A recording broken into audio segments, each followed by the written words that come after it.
Friends, today, we will look at the differences between a poor mindset and a rich mindset.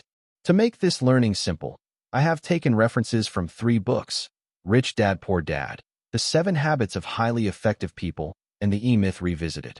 The first difference between people with a poor mindset and a rich mindset is that people with a rich mindset first create assets for themselves. These assets generate money for them every month. Only after that do they buy comfort and luxury items. On the other hand, people with a poor mindset spend money on useless things for show and appearance. After that, they are left with no money to invest in good opportunities. As a result, they remain poor throughout their lives. I want to give a real-life example. During my college time, I lived in a colony where there were 6 or 7 houses. All of them were very well designed and beautiful. Out of all those houses, only one house was incomplete, and that belonged to a businessman. The rest of the houses belonged to doctors, engineers, and professors. In the house where I lived, there was an uncle and aunt who were retired professors from a private university.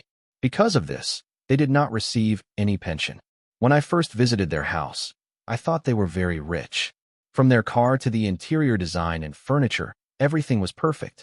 I stayed in a room on the first floor. I noticed many times that the uncle and aunt used to argue about money.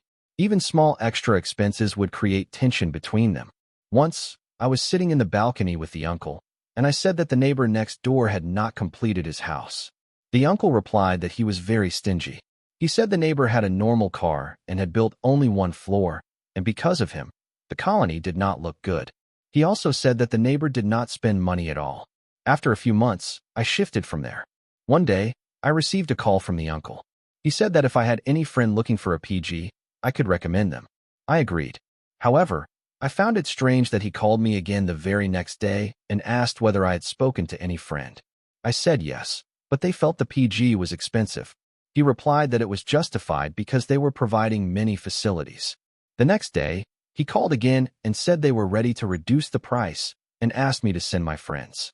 But even the reduced price was high for my friends, so they did not go there. When I compared this story with the principles of Rich Dad, Poor Dad, I observed that only the businessman's house was incomplete initially. But after 1.5 years, that same house became the biggest in the colony, with 3 floors and a very beautiful design. This shows how poor mindset people make mistakes. Someone earning a salary of $5,000 will still buy an expensive phone. They will take a big car on loan beyond their requirement. They will buy expensive jeans and shoes. But people with a rich mindset calculate the value a product provides before paying for it. The next point is that people with a rich mindset pay themselves first before paying others. Many of you may have read Rich Dad, Poor Dad, but very few people know the real story of Robert and his wife Kim Kiyosaki. Before their marriage, Robert had a lot of debt. They wanted to improve their lives, but their monthly loan installments were higher than their monthly income. However, Robert remembered the principles of his rich dad, who said to pay yourself first. So, they always saved 20% of their income, no matter how much pressure they received from creditors. They used that pressure as motivation and worked extra to pay their installments. They knew that if they paid others first and saved nothing for themselves, they would never become rich. Later, they invested their savings and eventually became millionaires. Most people make the mistake of thinking they will first clear all their debts and then start saving. Or they think they will save whatever remains from their salary. But this sequence matters a lot. Even Warren Buffett says to save first and then spend. Assume that your salary is low and always save at least 20% of it. Saving alone will not make you rich, but it is the first and necessary step. After that, you must invest that money. The next point is that people with a rich mindset continuously improve their skills throughout their lives. In the 7 Habits of Highly Effective People, this principle is called sharpen the saw. Have you noticed that expensive products are rarely advertised on TV? People with a middle-class mindset often believe that after completing graduation, post-graduation, or even a PhD, they deserve rest. They feel they do not need to learn anything new. They come home from work and relax by watching TV because they believe they deserve it.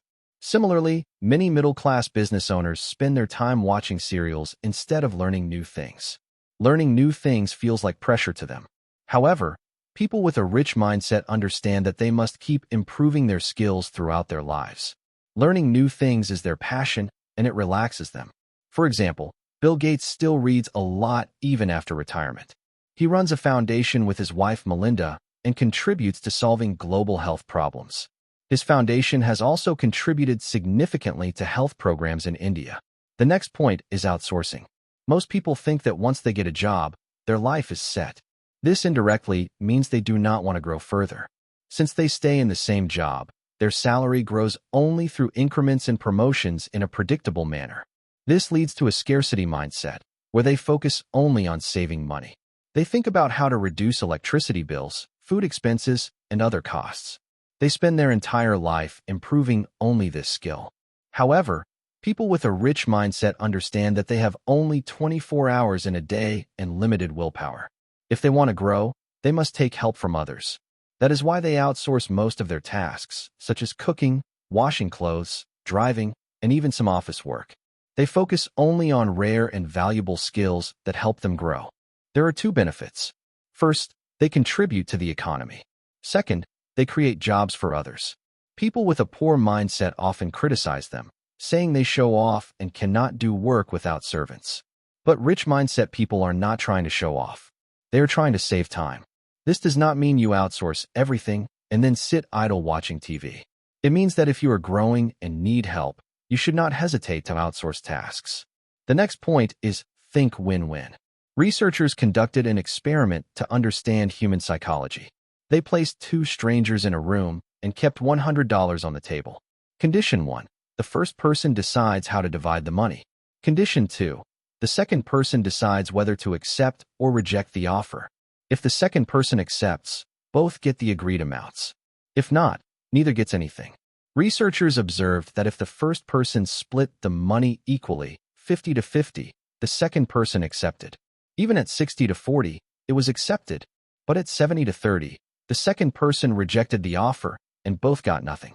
This showed that the emotional tipping point was around 70-30. The experiment was repeated across many people and even in developing countries, and the result remained the same. Logically, the second person should accept because they would otherwise get nothing. But most people reject the deal due to emotions like jealousy and unfairness. This reflects a poor mindset. People with a rich mindset think differently. They look for solutions where both parties benefit. They believe in win-win situations rather than win-lose or lose-lose outcomes. Even if they receive a smaller percentage, they accept the deal because they know they can create many more opportunities in the future. To summarize, we covered 5 points. First, create assets before buying comforts. Second, pay yourself first and save at least 20% of your income. Third, outsource tasks to focus on growth. Fourth, continuously improve your skills. Fifth, always think in terms of win-win.